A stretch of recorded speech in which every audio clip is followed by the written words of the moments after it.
Greetings,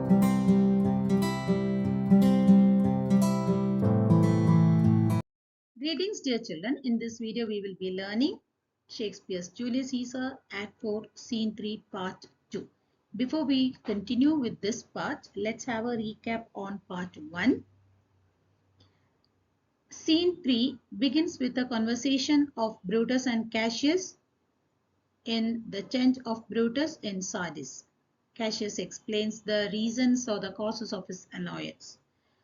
Lucius Pella has been disgraced by Brutus for taking bribes from the Sardians, and Cassius' letters pleading leniency out of loyalty to Lucius Pella, because Lucius Pella is a friend of Cassius, and the letters have been brushed aside, slighted off by Brutus.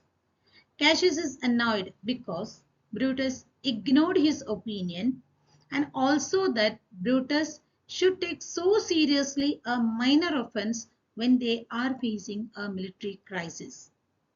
Brutus accuses Cassius of being susceptible to bribery. He reminded Cassius that they killed Caesar in the name of justice, and that Caesar had given his protection to robbers.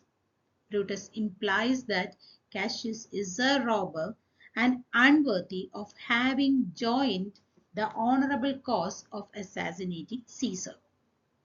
And in this part, we are going to learn Cassius is angry and he declares if they were not old friends, he would certainly kill Brutus for such a slander. Brutus reminds Cassius that he recently sent to him for certain sums of gold to pay his allegiance, and that these amounts were not forthcoming. Cassius denies this, claiming that the messenger who took his answer back had misinterpreted it. Cassius then offers his breast to Brutus' dagger. Brutus stifles his companion's agitations, and we see the quarrel ends and they shake hands.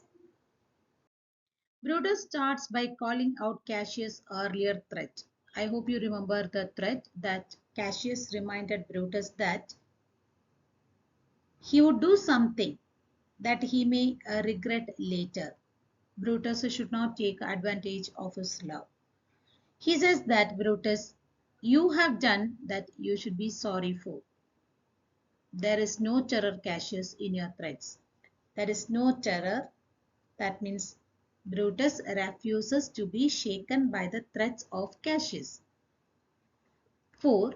Why did he say so? I am armed so strong in honesty. Means he is protected by his moral integrity. Armed so strong in honesty means protected by his moral integrity. So he is not worried or afraid of the threats of Cassius. And how does he consider these threats? That they here refer to the threats of Cassius. It passes by him like an idle wind. The figure of speech used is a simile. The threats are compared to that of idle wind, which he never respects, which he considers as empty and meaningless. And so he is unshakable. He is unshakable in his virtue, and so he believes. He is not scared about the threats of Cassius. Just after this, Brutus brings the real hurt to surface. We had seen that what was a grievance or the reasons for the annoyance of Cassius, that Lucius Pella was found guilty by Brutus and punished because he took a bribe from the Sardians, wherein Lucius Pella's friend, that is Cassius, wrote a letter on his behalf, Lucius Pella's behalf.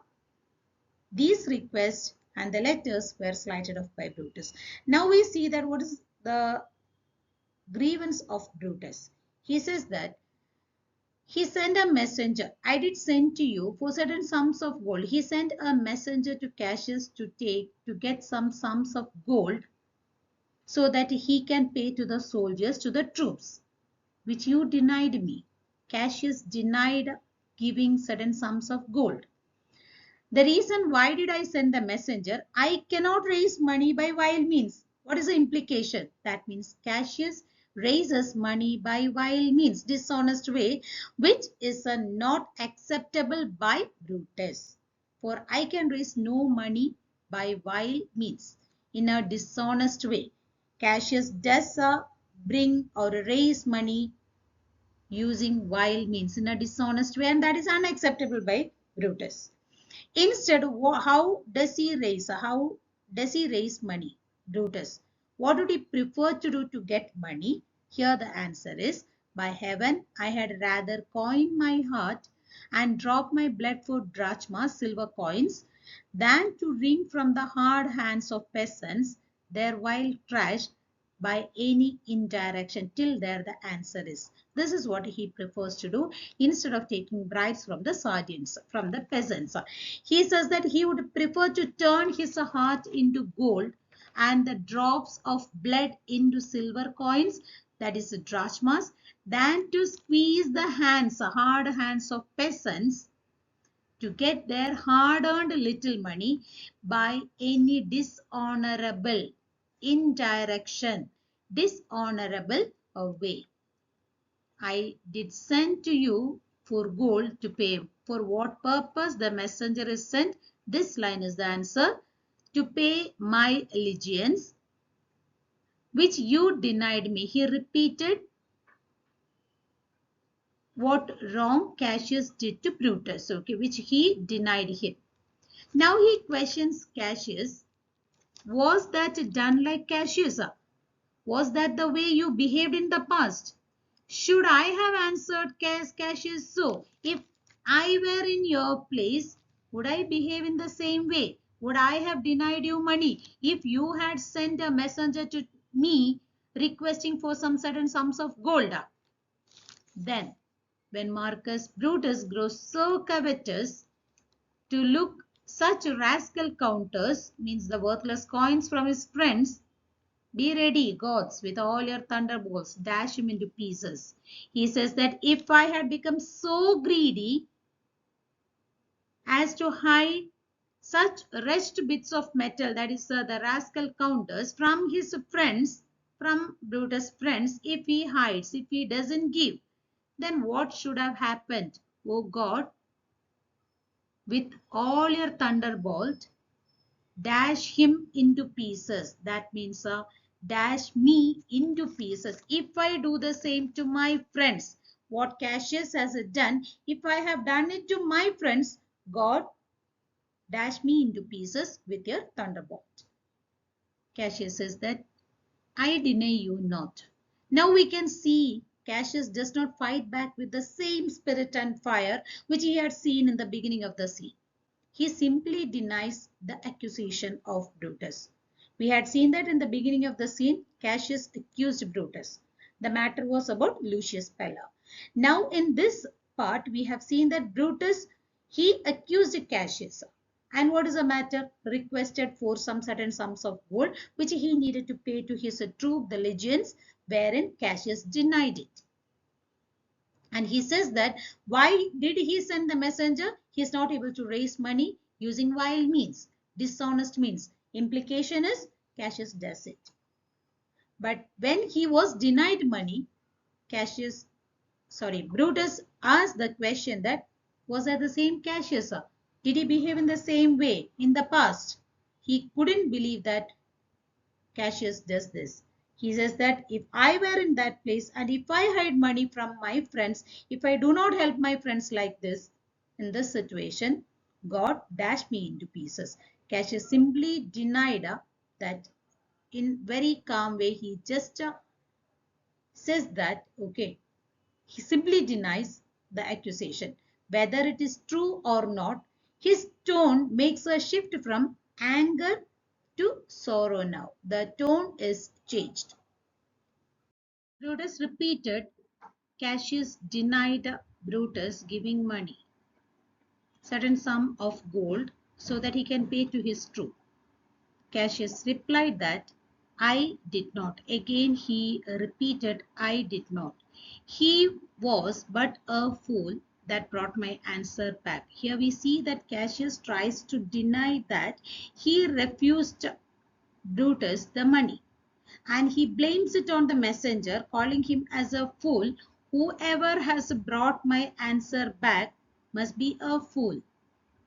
And he comes to the point here, Brutus hath arrived my heart. Cassius is admitting that Brutus has torn him apart emotionally. According to him, what is his expectation from Brutus? A friend should bear his friend's infirmities. But Brutus makes mine greater than they are. According to Cassius, a friend should bear his friend's infirmities, weakness. But what does Brutus do? Instead of bearing or tolerating it, he makes, according to Cassius, Brutus makes the infirmities, the weakness, the flaws greater than they are. Again accusing Brutus. For that Brutus answers, I do not make it great till you practice them on me. When you use your weakness on me, I make it greater. Till you practice them. Them here refers to his weakness, his infirmities. On Brutus, he does not make it greater. Cassius shifts the topic here. You love me not. Brutus answers, I do not like your faults. He did not answer that he loves Cassius instead of the fault. He says that Brutus does not like the faults in Cassius. Again, Cassius expects Brutus that a friendly eye could never see the faults. According to Cassius, he argues that real friends should overlook faults. For that Brutus gives answer, a flatterers would not, though they do appear as huge as a high Olympus. Olympus, mountain home of Greek gods. As high, the weakness, the infirmities. Here we see as huge as a high Olympus is a striking simile. The figure of speech used here is simile. So Brutus says only flatterers overlook faults, not the real friends. He sees honesty as essential in friendship, even if it is a harsh. As huge as a high Olympus is a striking simile. Brutus says that Cassius' faults are impossible to miss. Here we see Brutus' idealism and Cassius' emotionalism. Then Cassius says that, come, Antony, young Octavius, you come. He welcomes Antony and Octavius. Revenge yourselves alone on Cassius. Why? Why did he welcome them? Because Cassius is aweary of the world. This is the answer. For Cassius is he welcomes Antony and Octavius to come and take a revenge on Cassius only. Because Cassius is tired of the world. Why is he tired of the world? Because hated by one he loves. Hated by one he loves refers to Brutus, and braved by his brother, challenged by his own brother. Brother is brother-in-law. Brave. Brutus has not only scolded him, but publicly opposed him, which is deeply humiliating for Cassius. Checked like a bondman, all his faults observed, set in a notebook, learned and conned by rote to cast into my teeth. He says that his all faults are observed, recorded, set in a notebook, recorded, and learned by heart and conned by rote, memorized, to cast into my teeth, so that it can be repeated on his face. Cassius feels like a slave, a bondman, judged and studied by Brutus, who seemed to memorize all his faults only to throw them back at him later. And he expressed a wish at this juncture. Oh, I could weep my spirit from mine eyes. How I wish I could die of grief. Cassius reaches the breaking point. He says that he could cry his very soul out. Just after this, we see then in the most dramatic and desperate gesture, Cassius offers his dagger and bare chest to Brutus. There is my dagger over there. My dagger is there. And also he offers his naked breast. And inside that, a heart you can find, which is dearer than the Plutus mine. There is an allusion here. Plutus is the Roman god of wealth. He claims his heart is more valuable than Plutus' mind, meaning now he is ready to give. He is giving everything, richer than gold. Just before, because he says that if you are a true Roman, you take the heart out. Just before, Brutus accused Cassius, denied gold for him. Just before, I that denied thee gold, ready to give my heart now. You stab as how you stabbed Caesar. He says he is welcoming Brutus to kill him. For I know when thou didst hate him worst, thou loved him better than ever thou loved Cassius. Here we see that Cassius accuses Brutus of loving Caesar more even while killing him. And Cassius feels so unloved and discarded that he dares Brutus to kill him like Caesar. Strike as you did at Caesar. Same like Caesar. This is ultimate emotional vulnerability. We can see that. Brutus asks him, sheath your dagger, cover your dagger. Be angry when you will. You be angry whenever you want. It shall have a scope. He says that. It shall have a free expression. Do whatever you want. Dishonor shall be humor. Yes, when you insult me, when you dishonor me, I will consider that yes, you are in a bad mood. O Cassius, you are yoked with a lamb. You have the humble qualities of a lamb. And that carries, yoked with a lamb is a metaphor, the figure of speech, that carries anger as a quiet person, all the qualities of a quiet person, that carries anger as the flint bears fire. Here this line we see the figure of speech is simile. That means you carry anger like a flint, a cold stone, who much enforced when struck it by steel, it gives a hasty, a momentary spark. A spark will be there. The next minute it is cold again and straight is cold again. Cassius now wonders if Brutus just sees him as a joke. Be a mirth. Cassius lived to be but mirth and laughter to Brutus, just as a means of entertainment. Mirth and laughter to his Brutus. When grief and blood ill-tempered vexeth him, even such moments, even in such serious moments of pain, grief and blood ill-tempered means such moments of pain, just a means of entertainment. Had Cassius lived for that, to be but mirth and laughter to his Brutus. When I spoke that, I was ill-tempered too. We can see Brutus shows humility here. He owns his anger. A crucial moment, it is not just about forgiving Cassius, but also admitting his own humanity. In short, he says that even he lost his temper. Cassius says, do you confess then? Give me your hand.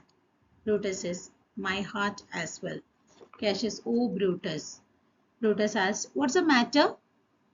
Have not you love enough to bear with me when the rash humor which my mother gave me makes me forgetful? Do you not have that much love to bear with me, put up with me, when this rash humor refers to the quick temper, which Cassius received from his mother, makes him forgetful? How he should act, he is forgetting. Will you not be able to put up with me when I show this behavior, rash humor? For that Brutus gives a perfect answer. Yes, Cassius. And from henceforth, when you are over earnest means angry, too hard with your Brutus, henceforth, what do I do? When you are angry with your Brutus, Brutus will think, yes, your mother chides. It's not Cassius, his mother chides and leave you so. And what do I do? And I will spare. By the time the poet Lucilius, Titinius and Lucius all enter. Let me go in and see the generals. The poet is entering the tent, wherein the tent was guarded by Titinius and Lucilius. We see the poet enters. Just as the tension is easing, Shakespeare adds a bit of comic relief. So just before Again, the dramatic situation is changed. They calmed down. Again, they were coming to an agreement. They were about to forget the quarrel. Cassius asked the question, will you not be able to put up with me? When the rash humor which he got from his mother makes him forgetful and he doesn't know how to act. Brutus gives a perfect answer. Yes, henceforth I will think that it is a Cassius' mother. It's not Cassius. Cassius' mother is scolding and he will spare. By the time the poet enters, adds comic relief. Why it is comic relief? The poet, concerned about their quarrel, rushes in dramatically to check on them. It is irony because the audience knows the fight is over, but the poet arrives too late, full of worry. Let me go in to see the generals. There is some grudge between them. It's not meted. They should not be alone. Lucilius stops the poet to enter into the tent. You shall not come to them. But poet was so adamant. Nothing but death shall stay me. Only death can stop me from going. We see this moment eases the tension after this heavy argument between Brutus and Cassius. Cassius, how now? What's the matter? Hearing the sound of the poet, he comes. For shame, you generals. Shame on you, generals. What do you mean by this quarrel? Love and be friends. He advises Cassius and Brutus, as two such men should be. How they love. For I have seen more years, I'm sure, than you. The poet barges in like a wise elder, scolding the two powerful men as though they were children. He urges them to reconcile, but he is unaware that they already have reconciled. Cassius, how wildly does this cynic rhyme? Cynic here refers to would-be philosophers. See how disgustingly this cynic rhyme. Brutus, get you hence, Sirrah, you saucy fellow.